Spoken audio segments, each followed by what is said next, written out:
दोस्तों, सोचिए, एक ऐसा शहर जहां सूरज की रोशनी भी उदासी के बादल चीर नहीं पाती, जहां बारिश रुकती ही नहीं और हर गली, हर मोड़ पर पाप का बोझ पसरा हुआ है। इस अंधेरे शहर में शुरू होती है एक ऐसी जांच जो इंसानियत की जड़ों को हिला देती है। एक ऐसी कहानी जो पाप, सजा और इंसानी दिमाग की गहराइयों तक उतर जाती है। ये कहानी है दो जासूसों की और एक सीरियल किलर की, जिसने अपने अपराधों को कला बना दिया था। डिटेक्टिव विलियम समरसेट, उम्रदराज, थका हुआ लेकिन बेहद तेज दिमाग वाला।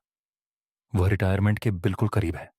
जिंदगी भर उसने खून, हिंसा और इंसानों की बर्बरता देखी है और अब वह बस चैन चाहता है।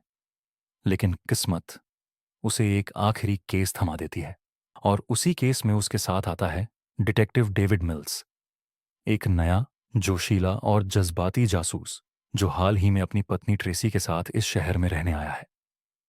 पहली हत्या, एक जर्जर अपार्टमेंट की अंधेरी रसोई। एक मोटा आदमी कुर्सी पर झुका हुआ, उसका चेहरा तकलीफों से भरा। कमरे में हर जगह बिखरी हुई प्लेटें, अधखाए खाने के ढेर। पोस्टमार्टम से पता चलता है उस आदमी को जबरदस्ती खिलाया गया, इतना खिलाया गया कि उसका पेट फट गया। और दीवार पर लिखा था, ग्लटनी, यानी पेटूपन। समरसेट की आंखें तुरंत पहचान लेती हैं कि यह साधारण कत्ल नहीं, यह एक संदेश है। लेकिन मिल्स इसे एक और क्राइम समझकर चल देता है।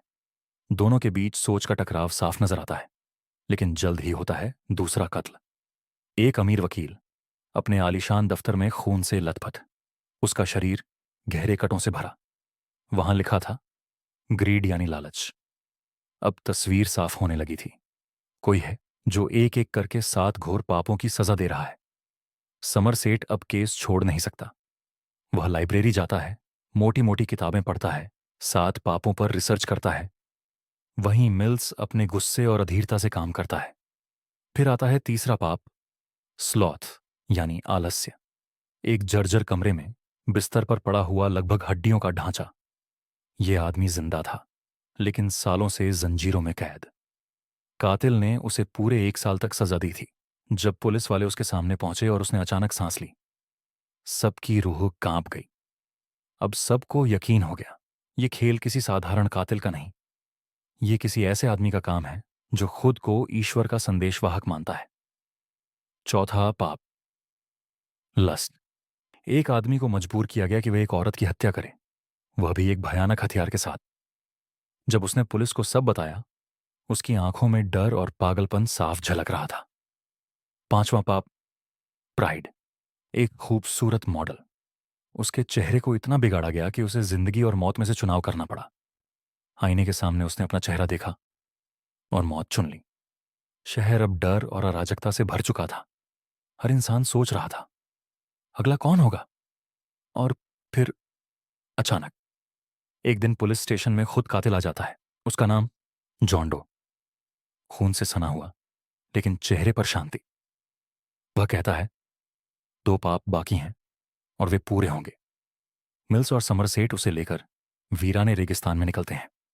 रास्ते भर जॉन डो अपनी फिलॉसफी समझाता है कि वह इंसानों को उनके पापों की सजा दे रहा है और उसकी यह कला दुनिया हमेशा याद रखेगी। वहां एक डिब्बा आता है। समरसेट उसे खोलता है और उसके चेहरे पर दहशत उतर जाती है। उस डिब्बे में ट्रेसी का कटा हुआ सिर था, मिल्स की पत्नी। जॉन डो कहता है वह एनवी, यानी ईर्ष्या का प्रतीक है, क्योंकि उसने मिल्स की पत्नी जैसी जिंदगी चाही। और अब मिल्स रात, यानी क्रोध का प्रतीक बनेगा। अगर मिल्स ने उसे गुस्से में मार दिया तो 7 पाप पूरे हो जाएंगे। समरसेट रोके रखता है, बार बार कहता है, मत करो मिल्स, यही वो चाहता है।